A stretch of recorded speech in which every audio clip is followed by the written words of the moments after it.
আমরা বাক্স টিভিতে কি করে জিওর স্মার্ট সেট টপ বক্স চালাবো, তার জন্য আমাদের প্রথমে লাগবে হচ্ছে HDMI টু AV কনভার্টার। এটা আমরা অনলাইনে যে কোনো ওয়েবসাইট থেকে পেয়ে যাবো। এবার আমরা অ্যাসেম্বল করবো।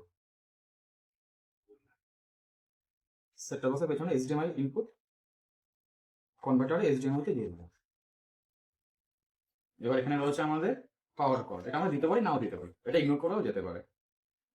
ইউএসবি থেকে আমরা পাওয়ার দিয়ে দিলাম সেট টপ বক্সের পাওয়ার কর্ড। এই আমাদের অ্যাসেম্বল করা হয়ে গেল। বাকি থাকলো আমাদের এভি আছে, লাল হলুদ সাদা। হলুদটা লাগে হচ্ছে ভিডিওর জন্য আর সাদা মোবাইল অডিওর জন্য। এই আমাদের টোটাল অ্যাসেম্বল কমপ্লিট। আমরা টিভিতে লাগিয়ে দাও। আমাদের অ্যাসেম্বল করা কমপ্লিট, আমাদের টিভি রেডি। আমরা এখন অন করব এবং চেক করে নেব। তাহলে তোমরা দেখতে পাচ্ছ আমাদের টিভি রেডি। আমরা জিও সেট টপ বক্সকে আমরা এখন বাক্স টিভিতে দেখতে পাচ্ছি HDMI টু AV কনভার্টারের মাধ্যমে।